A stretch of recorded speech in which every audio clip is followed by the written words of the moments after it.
Welcome to the Gratitude and Attitude Podcast. Welcome to Gratitude and Attitude, everybody. I'm Pri, and this is Nan. Hi. And we're so excited that you are joining us today for our episode 16. Wow.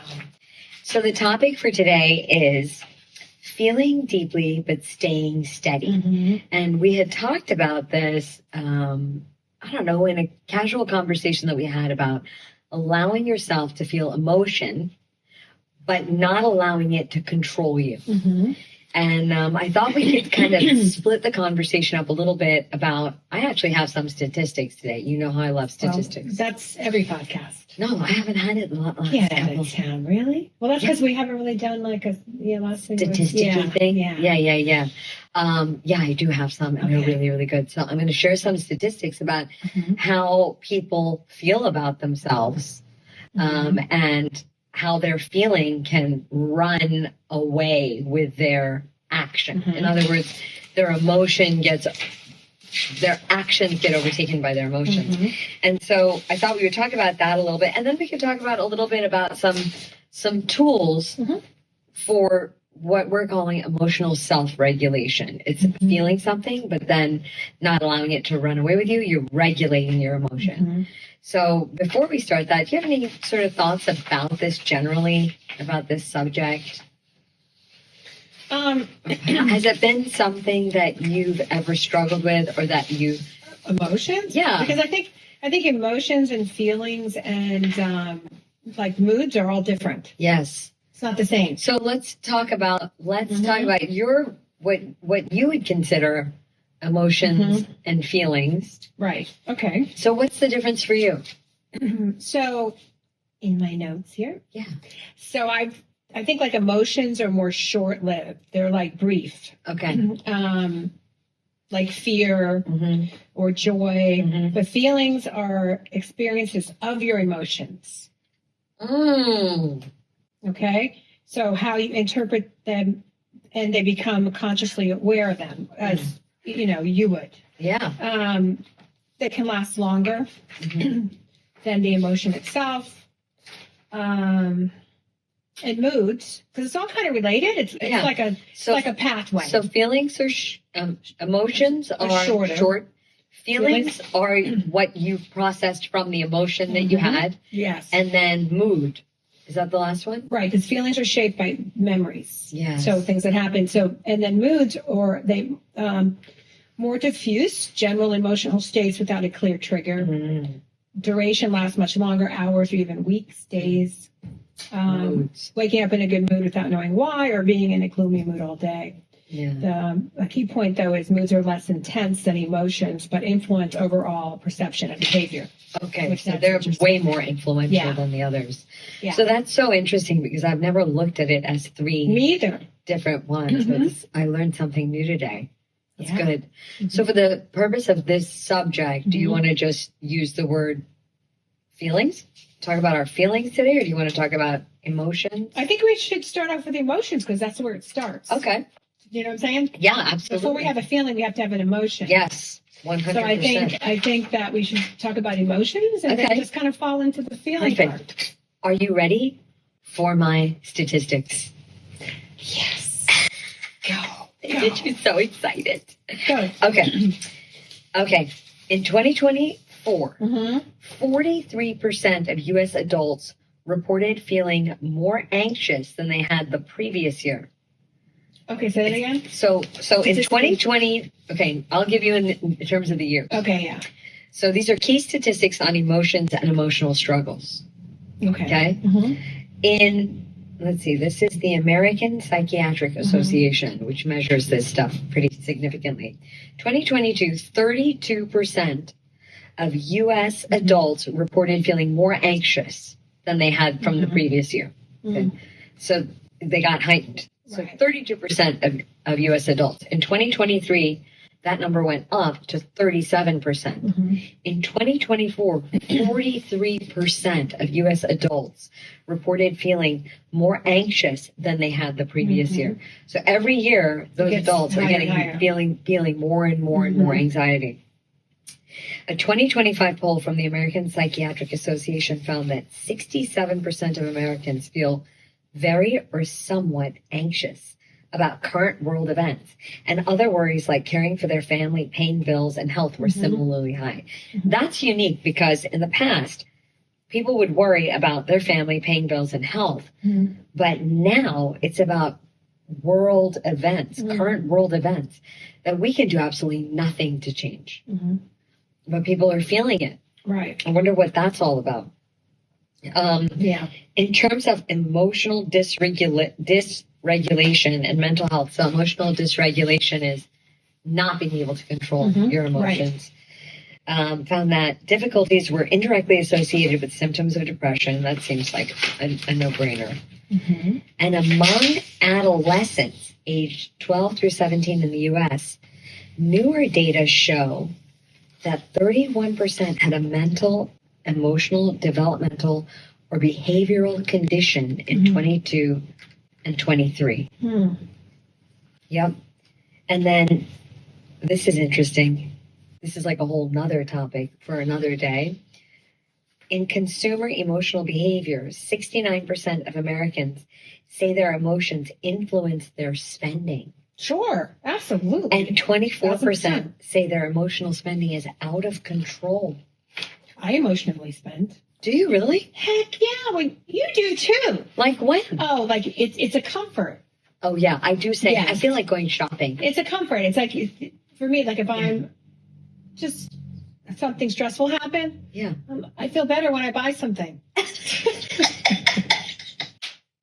I do. Emotional spender. We are officially one of the 69%. We feel better when we shop, when we have some type of stress in our life or something that bothers us. I think that's about reestablishing control. I can pick this. I can't pick that. Right. That makes sense. And it just feels good to buy something sometimes. I mean, I like to shop. Yeah. I ain't gonna lie. Much to my sweetheart's regret. Oh, it's okay. Okay. So those are the statistics, and that tells us that the line is only going up and to the right, you know, on the graph. Like more and more and more and more people are not contending with their emotions. They're feeling emotions, right? But they're not regulated. They're more dysregulated. Yeah. So that was an eye opener for me. I didn't know how many people struggled with it. Well, how many times? Okay. I catch myself, like, because I could react very fast from an emotion. Yeah. You know? Yeah. And I have to tell myself, okay, is that, what am I thinking? Is that like what does Nancy always tell it? Effective. Yeah. Is that effective? Like, you're going to react to this situation from your emotions. Yes. And you're going to say something or do something that you're not going to be happy with later. Right. That's the part of controlling. Yeah. It's kind of like the shopping thing when you're stressed or whatever. But one thing that my husband's good at, he's so good at not doing that. Yeah. Like he will not say something, and I'm like, aren't you going to say something? Aren't you going to? No. I'm going to think about it for a moment because I don't ever want to say anything that I don't mean. I'm more of a reactor, I think, and it just depends on maybe your personality or how you react to things. But I did read this that was interesting. It says that emotions are complex psychological and physiological states that involve a mix of feelings, thoughts, bodily reactions, and behaviors. They are the mind and body's way of responding to internal experiences or external events, which, like we were talking about before, we're talking about feelings and moods. So I just think, it controls your behavior, your bodily reactions, like how you physically react to something, and your thoughts. So I don't really think about that. Do you think about that? Like your emotions, like, gosh, it's so many things that it's like connected to, like it's the way you express yourself through your body language, and then your behavior, and then your words. Yeah. I do. I actually do because, I'm like obsessed with the brain and the way the brain processes things. And it's always felt like a disconnect to me because now after prepping for this episode, there's no disconnect. Like what you just said actually confirms and affirms my new opinion about it, which is that we always think, for me, I have two mindsets. One is a very emotional one, and then one is an extremely data-driven one. So as I was growing up and changing and evolving and then going into my job and then doing my job for 30 years and working with a lot of people and having to sort through things really quickly, I always thought, give me the data. I'd like to wait for the data. Someone would come in, or someone would say to me, where people are losing their minds over this new policy. And I'd go, okay, how many people? And they'd go, well, we got 16 calls. And I was like, okay, how many customers do we have? And they would go, whatever, 7,000 customers. And then I'd go, okay, so what's 16? What percentage is 16 of 7,000? Like, I would always go back to the data. In my personal life, not so much. I was just going to ask you that question. No. Because you're thinking like totally data driven. At a business standpoint. Yeah. It's not, I mean, of course, if you get emotional about it, it's your business too, but you're from a personal perspective, someone would say something to me and I was always a very quick reactor. Like as a teenager, someone would say something and I'd turn around and go, I don't like that you just said that. And I would just kind of confront. That's not helpful either. It doesn't bring peace to your daily life. I have to learn not to react. I have to learn because I'm quick with my words and I have words easily at hand. So when something happens and I am a fight, not a flight, because they say you have two reactions when you experience an emotion, especially fear. You fly away or you fight. So I had to relearn a lot of that. I mean, I had to teach myself out of that and then learn other habits. Emotionally, like in terms of home and my personal relationships, I wasn't so data driven, Yeah. Well, you're a human. I know. I mean, my gosh, not everything has to be black or white. So here's what I was about. I lost my train of thought and then I just got it back. Thanks to you. So then when you say that, you're like, there are a lot of other things involved with emotions, feelings, moods. One of the things is that I'd always go, hey, my brain is a great calculator of risk of, like forward motion of what we do next, creating plans. Why doesn't my brain handle emotion? Like, we're taught like it's the heart and the head and they're separate. In fact, they're like this. And so your head will take in images, smells, events, it will feel something. And I have a little explanation of exactly how your brain processes and creates emotion. But it'll go through all of that stuff and then it'll calculate it. And then it'll go, you're feeling this. This is the feeling that you have. You experience this, you identify it as this emotion, and then it creates this feeling. And that made sense to me because then there's a sequence to it. Well, it's so interesting because I'm listening to you and it sounds so robotic, like the way what you're talking, how you're saying it. No, but seriously, it's like it's feelings, it's emotions, and you put it in this box that it's like. Do not go.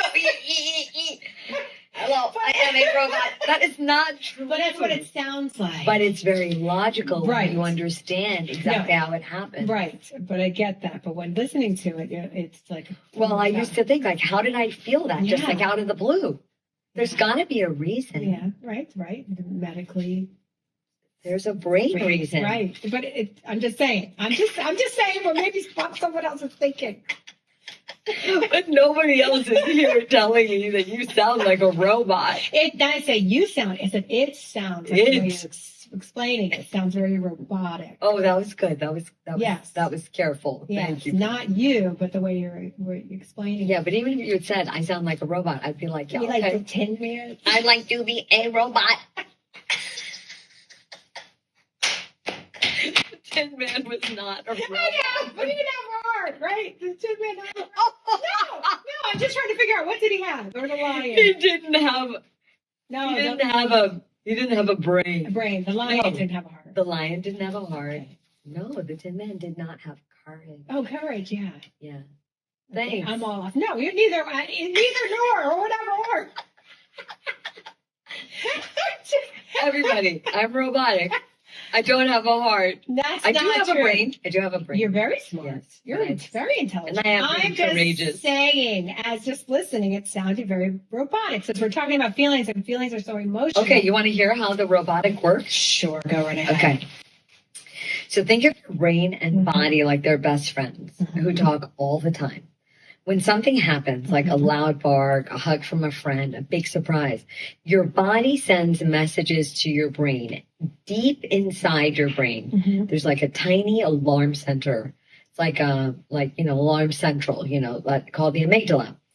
It's really super fast. It wants to keep you safe. So it sets off feelings before you even think. Okay. So you hear a dog bark, when you go like this? Yeah, you get startled. Yeah, you get startled. You feel something. You feel Yeah. a second of fear. That's the amygdala. That's why your heart can race, or you can feel happy butterflies before your brain has even said why it's happy. Then the smart boss of your brain, which is the forward portion of it, it's called the prefrontal cortex, steps in. Right after the amygdala feels that thing, the prefrontal cortex comes in and says, you're actually not angry, you're just fearful. Like it immediately sorts through and it goes through the files and then goes, no, this is exactly what you're feeling. And it says, when you name what you're feeling at that moment, it's like turning down the volume on the alarm bell that went off and turning the thinking part back on. And that's what helps you choose what to do next. Okay. Then the final portion of this is the hippocampus, which is the part of your brain that processes memory. So now you felt that emotion. Your brain goes, oh, you're actually feeling anxious. You're not scared. That was just a dog barking, startling you. But you're feeling a little anxious. And then your hippocampus goes back and it checks all the old stories that your brain has stored. And it says, hey, the last time a dog barked, it was fine. Or it says, remember when you were embarrassed at school? Let's be a little more careful. Your hippocampus connects memory with the emotion, and that's how you sort through how you experience things. That's what emotions Right. are. It's a messenger to the body. Correct. And how you react Yes. to it. Like it affects you how you're going to respond to the situation. So it's kind of like sending messages. Yes. Anyway. And the part that I love, which is sort of like the brainy, nerdy part, is that the brain really is involved. I always used to think it was separate from how I was feeling. I never connected the two because feelings can be really irrational sometimes. Yeah, absolutely. Someone can say something and then I'll walk around feeling kind of bluesy. And even as a child, I remember my mom, when I was very little, she'd say, well, tell me what you're feeling. Because I had a hard time putting words. Is that where you got it from? Feelings. Very, very young. Yes. Yeah, you're always like, yeah, tell me what you're feeling. Yeah. So now as I'm getting older and wiser, I'm always like, let's put a name to it. Tell me exactly, how does that make you feel? Right. Because when you say it, then your brain's like, oh, okay, this is not the end of the world. We're not on high alert. We now know what this is. So anyway, all that to say, the thing that I wanted to make sure that I said up front was that we were created to feel emotion. God made us to feel it. And Psalm 139 verse 1 says, "O Lord, you have searched me and known me. You know when I sit up and when I rise up, when I sit down. You discern my thoughts from afar. You are acquainted," and it says, "you search out my path and my lying down, and are acquainted with all my ways. Even before a word is on my tongue, behold, O Lord, you know it altogether." He knows us. He made us to feel emotions.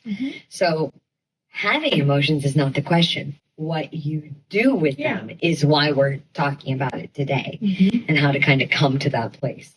So I think that's the most important point I wanted to make, and it's as much for me as it is for anybody else. Sometimes, my sweetheart will say to me, you seem quiet, or you seem like you're working through something. And I am, but I really haven't put words to it. And I go, I'm just trying to sort through how I feel about something. Then I'll have to go back and be like, when did I start feeling this way? And I have to go through and sort of piece it together. What about you? Now you're in that feeling stage, right? Yes. So you have emotion, and then you're in a feeling stage because it lasts longer. Yeah. What do you mean? Like, what about what? When you're feeling, like when you're experiencing the feelings, or, you felt an emotion, you have the emotion, now you've got a feeling. How have you, like I talked a little bit about how I had to make this transition into feelings and being able to acknowledge them. What about you? How has it been for you, growing up? Well, I've always acted on my emotions. That's just how my personality is. I've learned as I've gotten older to not do that. Yeah. I'm very quick to react. And sometimes that's good and sometimes it's not. Yeah. Sometimes, because even like me and my therapist, she told me, because I think that way and I act that way, she's like, you would make the best first responder. Yeah, you would. You're like an because it's like boom, like you have an emotion or you have a feel, or this doesn't feel right, or like I'm very quick to you assess something very quickly. Yeah. So that has to do with emotions also, because you have to get that feeling that something is wrong or something. Yeah. But I've learned that it's not always good to do that, though. There's been many times where I can get too emotional about something and it does no good. It's like, Do you have any examples from your past?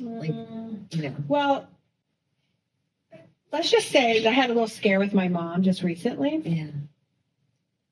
And I realized that she wasn't feeling well, right? Mm-hmm. So my first reaction from the phone call was fear. Yes.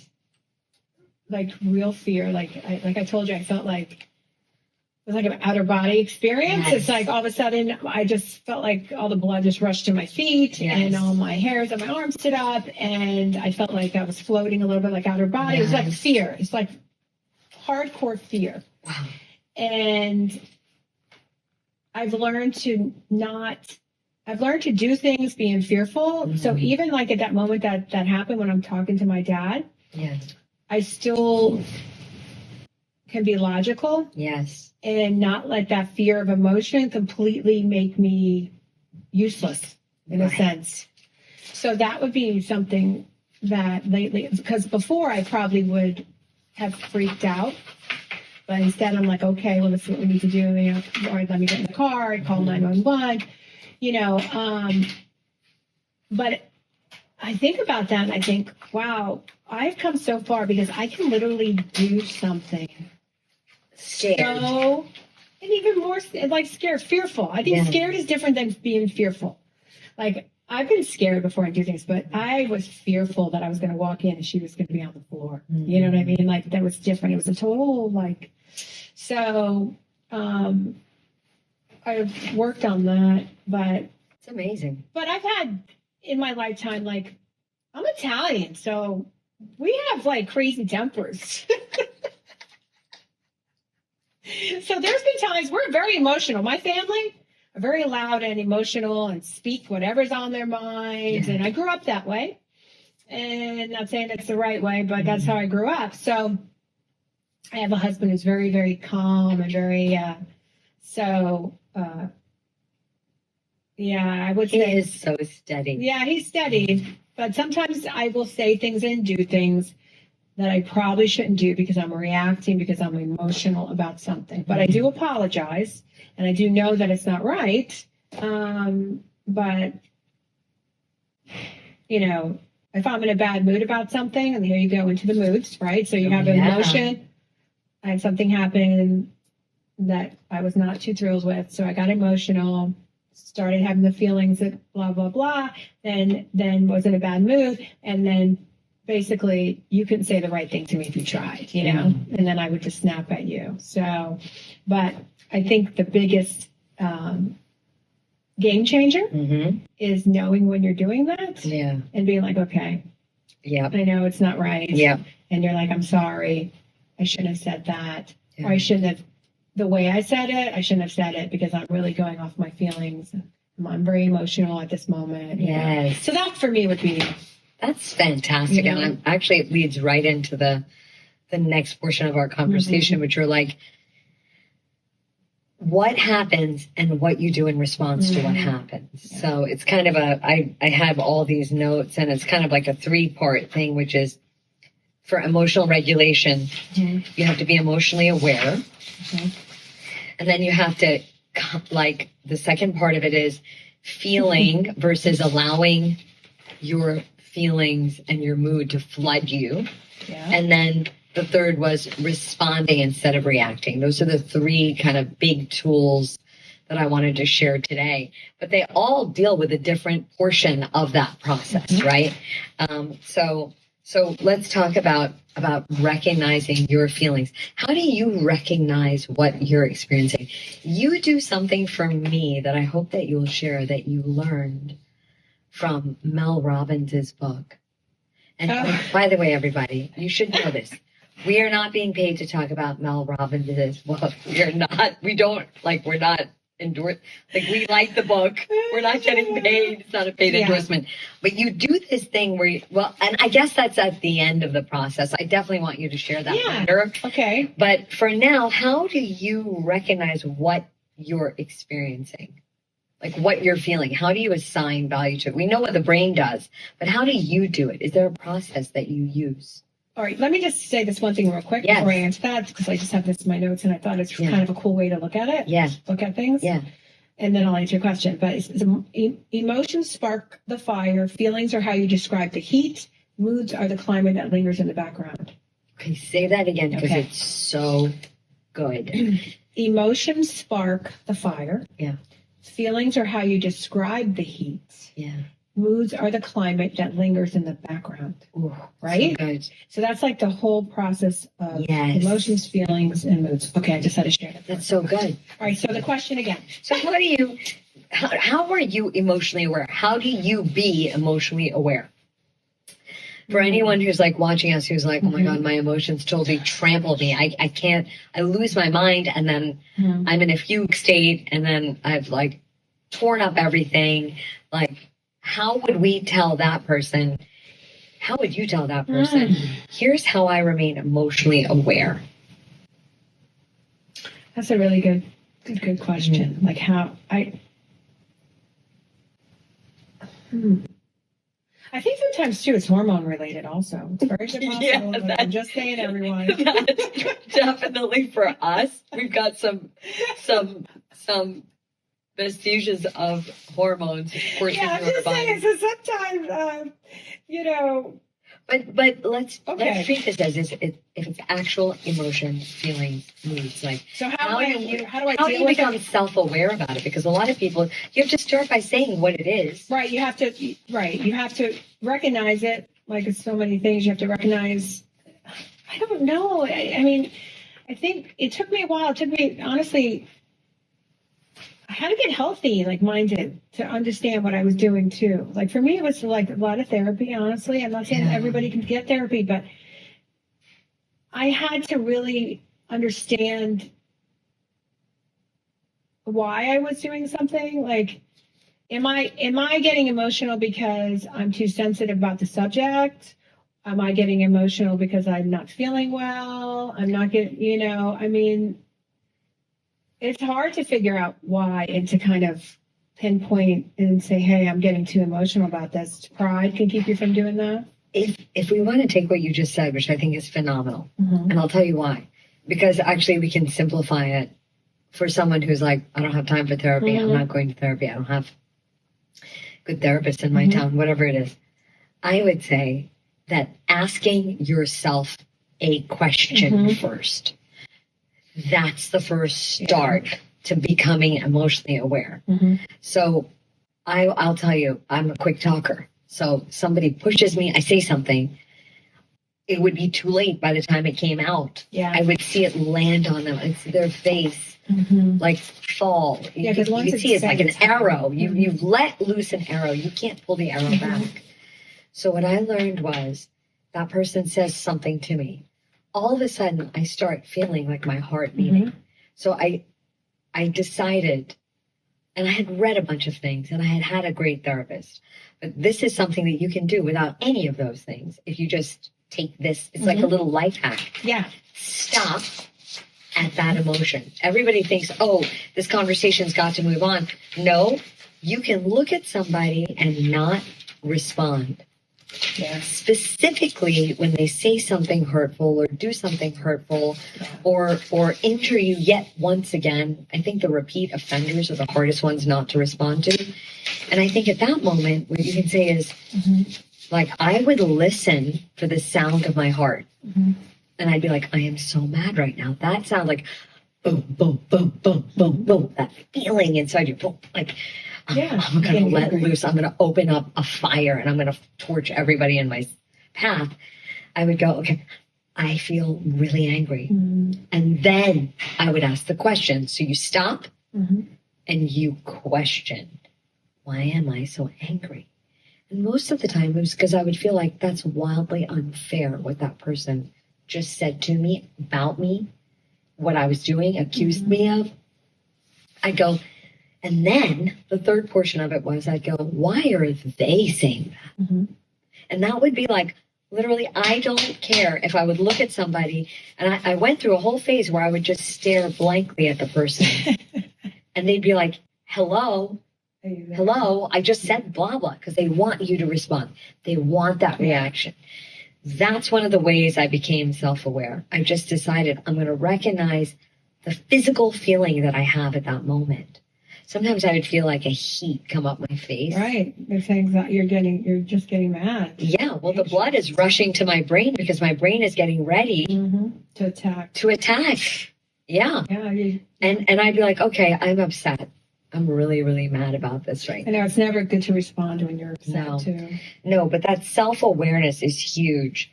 And some of the stuff that I read, one of the things that people people wrote about and therapists and psychologists and psychiatrists would say is sometimes you feel something and you're aware, but part of that awareness is not that person just said, I'm a this. Like they just insulted me.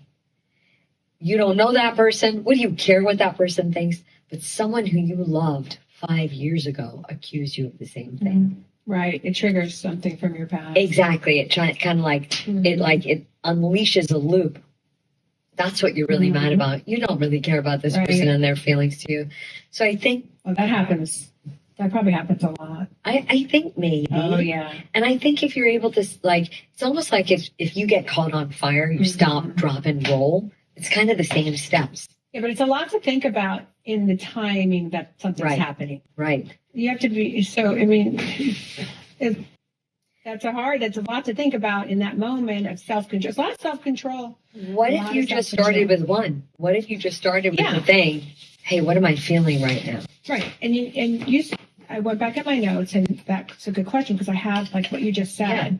In like managing your emotions, you name the emotion. Like ask yourself, like, what am I feeling? Am I mad?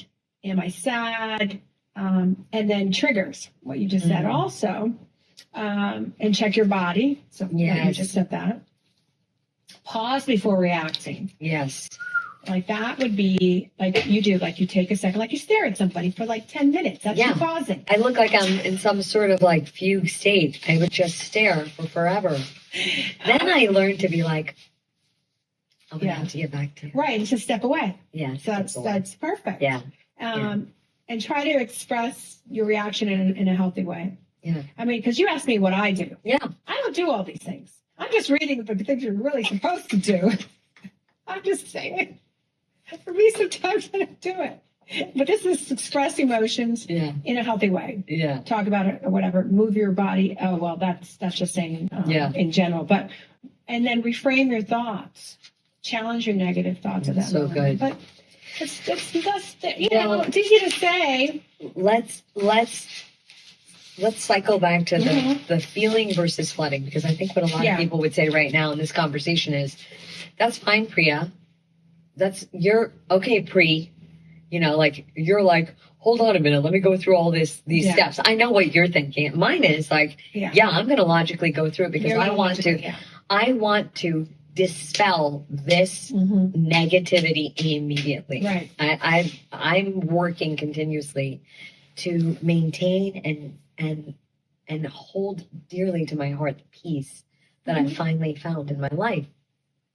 So what most people say is sometimes you just feel so much. And what that is actually flooding.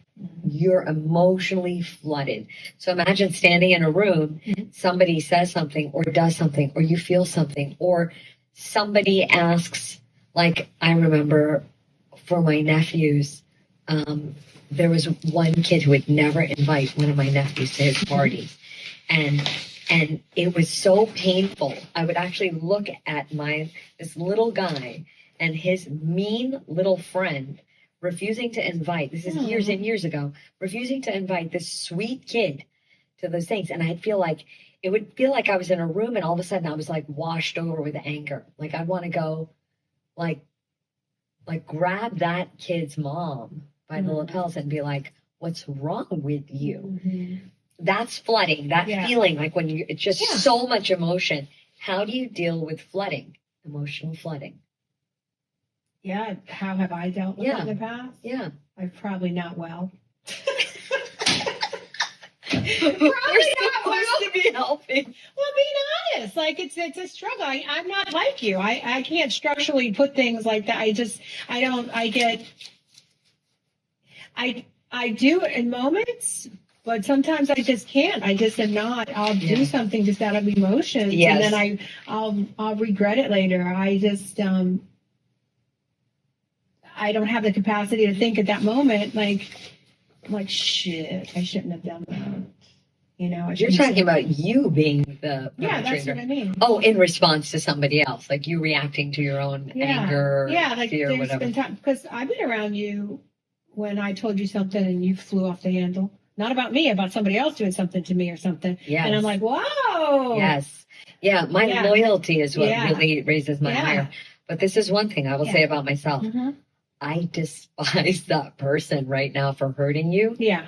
But I do not share with that person how mad I am. No, you don't. Yeah, like that's a safe place. I think that's one of the things we should talk about is like is venting. Is knowing the difference between venting and a mood. Yeah. Venting is actually saying, I'm sorry. This is how the conversation goes. You tell me about something somebody did to you that was so mean. I'll go, I'm sorry. Sometimes I can't get the words out. I go, I'm not finished. I tell her. Let me finish telling you the story. Wait. But they said what? They said blah, blah. Yeah, sometimes you can't because I'm so mad. Right. Because all I have to hear is the first part of the conversation. So that's part of that. But you're not, what you're saying is you're not. I'm venting. Right. You're not telling that person. No. But I don't know. You might tell them. I don't know. I try to avoid seeing that person. Yeah. But I don't know if you've gotten into. I don't know how people are mean to you anyway. Well, they're not mean to me. Trust me, I could take care of myself just fine. It's not that. If somebody does something, it's usually behind my back. It's not to me. It's not to me. I'm just like, that's right. Mean about you. Yeah. That's when I get mad. Nobody's to my face or no. It's just something you find out. You're like, can you believe that person? But then I get really. Yeah, I do. I'm very protective. I'm very loyal. I do get mad, and I will say something right then and there. But it's not. There's nothing to me. There's nothing damaging when I say that. No, it's not. In a safe place, and so maybe that's one of the things that when you feel flooded. If you say something out loud, it might help you to vent it. It's kind of like, in the cartoons when the air would come out of people's ears, like a steam engine. That's one of the ways. Another way is to say, wow, I feel flooded. Just call it. Like, I'm feeling really flooded. My sweetheart and I, if we ever have like a conversation that's hard, I can look at him and see when he starts to feel flooded. And he's like a very stoic, he's like a very he's like a man's man. He's very man, and he's also really manly looking, kind of burly. And I'll look at him, but I love him. So my heart is connected to his. And I'll see like this sort of like his body kind of moves back a little bit. He shifts a little bit. That's a flooding moment for him. Mm-hmm. So sometimes I'll say, when that person did that, did you kind of feel like flooded with emotion? And he'll go, yeah. That's as much as he can share at that moment. But even calling it what it is, I think, is a good hack to getting through the flooding. You're dealing with it face to face. They say that you have to do that with fear too. Like fear, you have to face fear. Yeah. It's not just a cliche. Like if you're going to overcome fear, you have to face it. Yes. Mm-hmm. Yeah. So same thing like that. Yeah. And the thing is with flooding, flooding can be extremely destructive. Mm-hmm. Because that's what all the craziness happens out of the flooding, What else? Well, there's a lot of, so we've been talking about all these emotions, but, there's a lot of good emotions. Okay. There's love. Yeah. Yeah. There's lots of peacefulness is an emotion, right? There is, except the topic is not allowing those negative emotions. Maybe we should have put the word negative in. You want peace to control your life. Mm-hmm. There's actually nothing to talk about there. Yeah. So, well, I guess it could be like, how do you find peace? Yeah. Which is in and of itself a podcast. Yeah. A good one. It's a really good one. Yeah. We should write that down. Yeah, you're right. There are a lot of emotions. I can tell you when you say love, I think of love as if it becomes a negative thing, which is you love someone who's not worthy of you or your love, and you allow that love to control you, you're going to make a mistake in who you connect yourself with. That's when love kind of turns sideways, right? You think what you're experiencing for somebody is love, when in fact it's not. Right, because sometimes it can be very unhealthy. Yeah. Because I always say too, you can love someone. I know this is kind of way off topic, but you can love someone, but you may not be in love with that person. Like it's different. Like you're kind of saying, like it can be a healthy love or it can not be healthy love. Or toxic. Yeah, toxic love. So kind of like what you're just saying. Yeah, but not really. But way off topic. No, but it's good because there is such what you're trying to say is that there's a whole like degrees of emotions. There's a huge rainbow of emotions that you can feel. I think for this conversation, like emotions and the struggles that we have and the way they can control and emotions that bring out the worst in you. Yeah. I mean, like all those things, like how do you deal with it? How do you confront that emotion and then admit the emotion and then not allow that flooding to take you to a new place? Yeah. Well, it could be like just in a way, like if somebody loves somebody so much and a spouse wants to leave that person and they're so emotional and they love that person and it's like that's painful love emotion. Yes. You know what I mean? No, I know exactly what you mean. And that's, I guess, the way that I was thinking. Yeah. This is what we're really speaking to today, which is, yes, there's so much more than fear and anger. There's feeling a whole host of things, all those emotions. Right, because even love could bring very hard emotions. Yes. Yeah. I mean, not healthy emotions. Not healthy, and they can connect you to someone who you should not be connected to. Yeah. I mean, really, I'm really glad you said that though, because we are kind of fixated on the easiest ones. I've been fixated on like anger, fear, anxiety. Those are the ones that people feel the most of, according to the statistics. But there are a whole bunch of others. But I bet it's kind of high on a love spectrum of. Well, think about the number of mistakes I've made in relationships, because, right. Well, we all have. Yeah. I had some of that. I think that anyone who has any amount of experience in their life who's watching us right now is saying, yeah, I remember when I, was with so-and-so, man, that was a mistake. Yeah. I mean, that was really emotional. That's an emotional roller coaster. Yes. That was a train wreck of emotions. And I think, actually, even talking about the word roller coaster, it's the same thing as flooding. You feel like you're in a roller coaster. You can't get off. You're captured by all these emotions. And the truth is, we're never captured by our emotions. We are not. We have the power to make a different decision every time. Yeah. So that takes me to the final point, which is responding but not reacting. If I were to ask you, Nan, how would you explain the difference between response and reaction? Would you be able to kind of clearly show the difference between the two? I don't know if it'd be clear. Yeah. But I would think for me, and responding would be something that I would think about for a second before I do it. Yes. So if you and I are in a heated discussion and I'm getting emotional about it,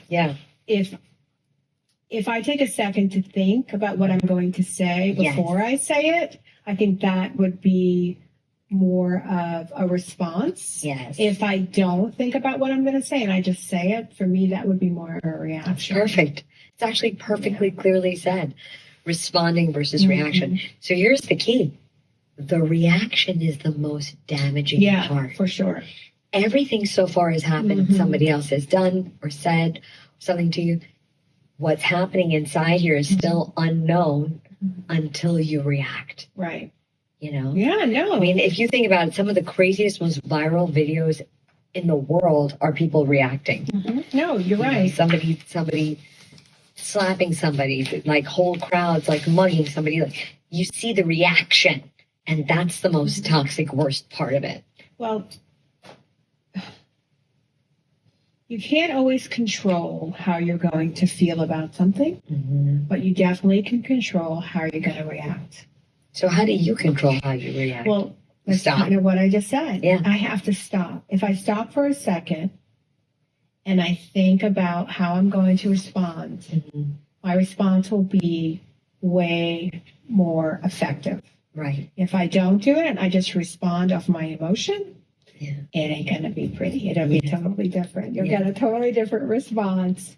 And 9 out of 10 times, I want to respond without reacting. Like if I respond and I'm reactive, I normally don't want to respond that way. It's just sometimes it happens, you know. I just kind of I get so emotionally. You mean if you react, not even if you respond? I mean, if I react versus respond. Right. It could be, and honestly, it's probably something that has been affecting me for a while. Like you said before, it could have happened a while back, or something triggers it, and I probably don't respond as well as I want. But if I think before I respond, I mean, if I think and respond, that's way better. Yeah. But if I react without thinking about it, that's no good. Yeah, that's really well Does that said. make sense? It totally made sense. But then you got a little confusing when you were like, and then I respond and I react. But it makes the response in the end. You respond or you react. Yeah. I mean, for me, reaction versus response is all about the time. So my therapist says to wait. She goes, "Oh, you had to do Weight Watchers." This is what I want to share with you guys. This has changed my life from the beginning. And so I would say, and then this happened, and then that happened, and then they said this. With work, not hard to do. Emotionally, personally, hard to do. And she'd say, okay, so what are you going to do the next time? And I'm like, nothing, yell again or say whatever again. She'd go, no. Yeah. She said, we're going to do Weight Watchers. And I was like, the first time she said it, I was like, Weight Watchers, like the thing? Diet? Yeah, the diet. And she goes, no, you're going to wait. Yeah. You're going to watch and you're going to wait. So Weight Watchers, watching and waiting. You're going to watch, you're going to stop, you're going to watch, you're going to wait. And then once you've given yourself that time, you can respond. So when I hear reaction versus response, I always think of, when you're in the doctor's office and they do the little reflex thing where they knock you on your knee and your foot automatically jerks out. That's what we do emotionally. That's reacting. That's instant. Weight watching, you give yourself time. So I think that's one of the best ways to respond instead of react. Because, it's what you were just saying, but it's like a quicker, catchier way. I'll say to myself, I'm going to Weight Watch right now. I'm going to do Weight Watchers right now. I'll actually say that inside. I use that in a long term for that, like. Oh yeah, for situations that are wearing. I use that, and it's harder for me to use it in a very short moment. Yeah, but I'll do that in a long. I'll be like, okay, I'm going to give it time. I'm going to wait and I'm going to watch. Yeah, I don't use it as much in the short responses, though. But I think it's so effective for both. Yeah. And just saying the words, I'm going to Weight Watch, like, okay, Weight Watchers. I actually say it when something's happening. Yeah. And I go, okay, Weight Watchers. Yeah. So I'll get off the phone or I'll walk away from what I'm watching transpire. I don't like bullies, so I usually jump in, which, as we both have established many times before, it's dangerous in today's day and age for me to want to intervene when someone's getting bullied. Totally different subject. Another subject. Yeah, whole other. We've podcasted on an episode like this before, but I think that's one of the number one hacks for these strategies that you can employ to help you. You can feel something, but when your feelings, when if you can't control that feeling or that mood, etc., then you're in trouble and you're not going to be living an effective, peaceful, joyful, quiet life. And I think if that's what your desire is, you know, what we say is, okay, where are the places that we get tripped up when we feel, when we have emotions, feelings, and moods? So just kind of recapping and going through it, when we're talking about emotional awareness, you know, one of the things we said is to be emotionally aware is to name something. You know, when you're faced with these emotions and these feelings and these moods, that you start by naming it, identifying what you're feeling, then calling it whatever it is. And then we talked about feeling versus flooding and how we help ourselves with flooding. We stop. We use different mechanisms like box breathing, which we described. Jump in here I'm just trying to recap kind of what these solutions are to not allowing your feelings to take control. And then the third was responding and not reacting when you're experiencing feeling. And that was the Weight Watchers thing that we talked about. What about you? How would you want to sort of recap this? Well, I think you hit a lot on the nose there. I'm just I'm not as organized. Yeah, you have a lot of notes. I know, I'm not as organized as my soul sister over here. You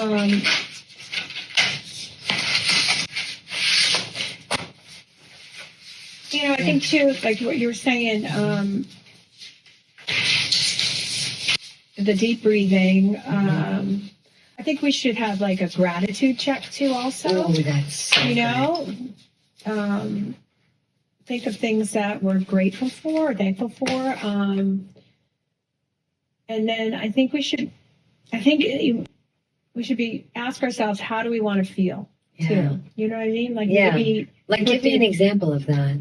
So I want to be kind today. You know, I'm going to try to, you know, maybe be more focused today, or I mean, getting ahead of experiencing. That's what I'm saying. Like getting ahead, emotions. Beforehand. Like when you get up in the morning, maybe being, you know, thinking about what we're grateful for, trying to focus on how we want to feel that day, you know. So basically you're talking like your hack is actually setting yourself up to be able to withstand those arrows of emotion. That's what that's so good. That's what you know. That's thinking ahead.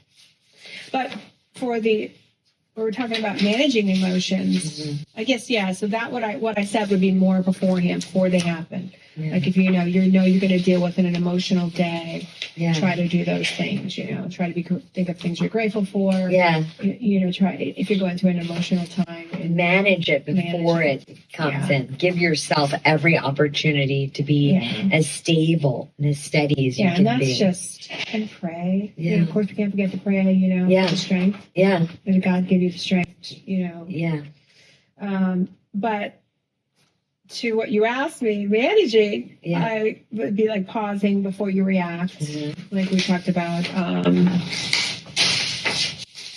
You know, reframing your thoughts. I guess that would be the same, right? Reframing. Yes, it's like challenge the negative thoughts you're having in that. I don't think that's the same. I think that's fantastic, and I don't think we really talked about reframing it. So before we close today, we really should talk about. You're confronted with an emotion. It turns into a feeling. The feeling is whatever it is, but it's enough that it could cause you to react in a negative way. So whatever that feeling or that emotion, the emotion, then the feeling is. Yeah. Talk about reframing and what to really reframe something is. Okay, so basically it's to challenge your negative thoughts like in that moment. So look at it like, maybe is this the only way I see this situation? Yeah. I can share a story that happened last week with reframing. Yeah. And and then tell me if this is what you're talking about. But I did reframe. And I do try and do that, like particularly when I'm feeling frustration. That's one of the hardest emotions for me to contend with, is feeling frustrated. I get so impatient and frustrated. And I was kind of running late to go to something.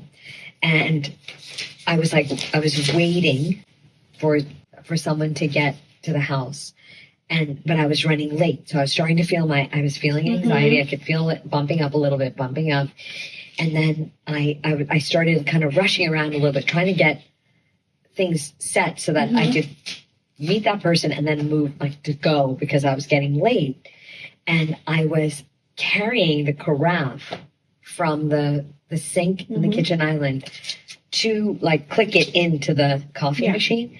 And I hit something on the way, and the water flew everywhere. Yeah. I don't know if you guys have ever gone through this. Oh, gosh. I know. Yeah, like, you're like... It's like stubbing your toe when you're in a hurry, and then you smash it against it, and you're like... It hurts so badly. And then I curse like nobody's ever heard me curse before. Yeah.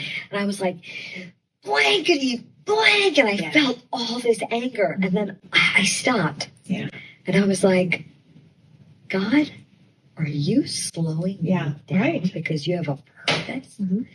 And I was like, are you slowing me down? Because I had literally dropped something, forgotten something. Like, it was like a series of these things, and I was getting madder. I mean, I was getting madder and madder and madder at myself.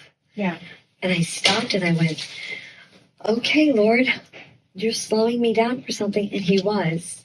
And what he slowed me down for was so wonderful. After all was said and done, I was able to meet this person, their family, who I just adore, just love. It was such a wonderful...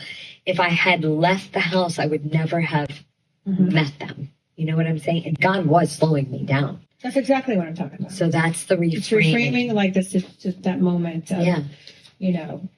profound anger and frustration. Yeah. And I was like, okay, God, you're slowing me down. I always do that too, like when I'm driving. Yeah. And there's so much traffic. Yeah. I'm like, okay, God, you must be slow. I really have to get to the airport. I really do. I got a flight to catch. But you're slowing us down for a reason. Yes. You know, maybe there's an accident that you don't want us to get into. You know, I always try to. So good. I love that. And when you can reframe with the Lord, there's nothing better, because, you know, he loves it when we think about him and talk about him. You know, that's the big plus of that reframing. I think that's seeing what the glass half full instead of half empty. Yes. I always look at. It's one thing about my husband. He always can see the half full glass. Always. Yeah, he can. It never fails. And I just look at him like, how do you do that? Sometimes? It's pretty special. Yeah. Yeah, it is pretty special.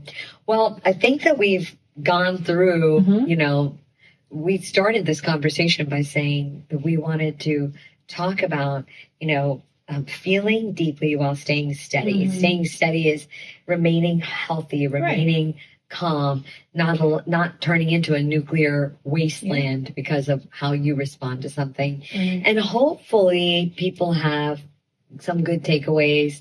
You know what would be really cool is if you're watching us on YouTube, or if you're on our Insta page and you see a reel and about this conversation, we would love it if you would share your experiences or your life hacks about not allowing emotion to control you. That would be so good if you did that. I don't think we've ever asked for wisdom from you, but we're just sharing what we have. We'd love to hear about that. And also, if you're struggling with something, share that too.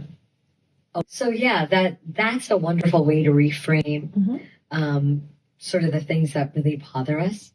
And we've talked about all those different things that I recapped just a short bit ago. Any final wisdom for emotions and not allowing them to control you?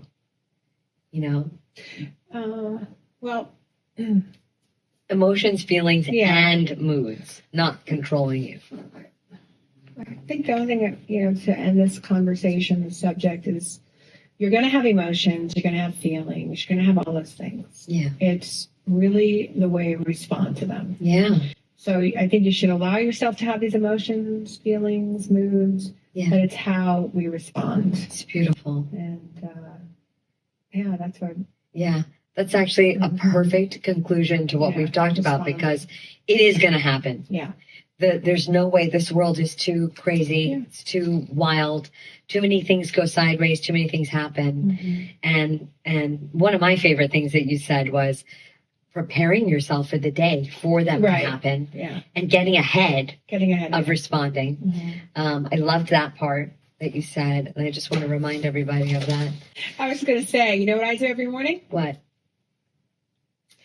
When I get up, this is no lie, I go in the kitchen and I'm like, Alexa, play Happy by Forrest Frank. And that's what I listen to. I swear, I just thought of that. That is so good. But that's what I listen to every day. And that's because you used it on one of our things. And I was like, oh my gosh, I am going to play this every morning when I get up. And I swear, I play it. Such a good song. Yeah. So do that, people. Play Forrest Frank Happy. We love Forrest Frank, and we love that song, Happy. Yeah. I play it every morning. No lie, I swear. That's a wonderful way to end this podcast. I wish we had it like right now. We could have played it. Yeah, we could, and we could get up and dance. And that we do. Yeah, we do dance together. But so we hope that this has been helpful to you. We desire for us to bring some value at some point in time in any of our podcasts to helping you with whatever it is that you're struggling with. And these are things we struggled with and kind of fought our way to this place. One of my favorite things that is the way that Nan closes us out, because it's a tagline that we want to continue to remind you of and ourselves of. So with that said, oh, and also don't forget that we want you to comment on what emotions you're working with and what the kind of stuff that you're dealing with. We do want to know. We really do. We want to know all about you. So Nan, with that said, a little reminder. Yeah. You can find us on YouTube, Apple Podcasts, Spotify, all the usual. Take it away. Let's close. Right. Remember to take things lightly while doing life deeply. Yeah. We love you guys. We'll see you the next time. Bye. Take care. Bye, everyone. Bye.